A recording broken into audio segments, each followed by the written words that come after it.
Ahojte zase v bazéniku a dnes to bude o kóre, hlboký stabilizačný systém. Je to neviditeľný systém svalových skupín v našom tele, ale nesmierne dôležitý. Tvorí ho pánové dno, bránica, vzadu hlboké svaly chrbta a vpredu hlboké brušné svaly. Je to ako keby balec, ktorý zabezpečuje naše dýchanie, naše trávenie znova, našu stabilizáciu chrbtice chráni ju pred preťažením a pred bolestiami. Zabezpečuje správnu koordináciu pohybov pri všetkých denných činnostiach, pri chôdzi, pri pohyboch, pri športoch. Takže je to topka. A my ju dneska trošku posunieme. Miluje tiež vodu, pretože s ľahkosťou sa nám zastabilizuje. My nepotrebujeme mať vypracované pocečky a byť silový. My ho potrebujeme stabilný a rovnovážny. Takže ideme na to. Hlboký stabilizačný systém je stabilný. Začíname od tej pánvy.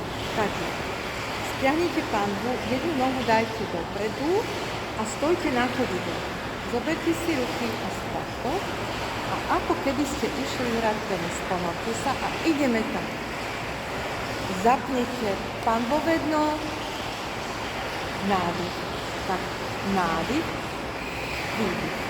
Zapínate pánvové dno, brušné svaly, bránica sa krásne môže hýbať a zároveň nerotujeme do takej veľkosti, do takého rozsahu, aby sme nejak ubližovali našim chrbtovým svalom. Vymeníme a ideme z druhej strany. A ideme. Ako keby sme išli tenis hrať, tenisovou raketou. Tam, nádych. A je to náročné, pozor, aj mňa to háže v tej vode. Stabilizujeme to hlavne pánvom. Stiahneme pánové dno, to znamená z naše zadkové svaly, aby boli pevné. Ďalší sval, ktorý, pozor, bude náročný na koordináciu, aj jedna noha dopredu. Dáme ruku dopredu a striedame.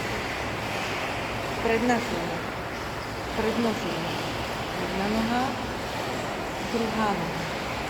Zase musíme vnímať, ako nám stabilizuje sa trošku vyššie ten hlboký stabilizačný systém. Zapájame okrem pánvy, pánového nápadom, lepšie bránicu.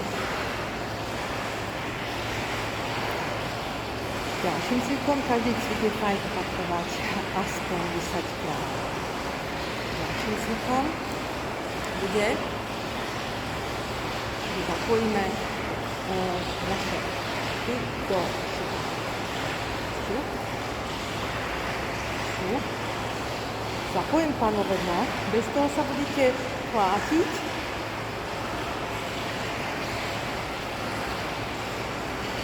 A znova. A znova. Výborne.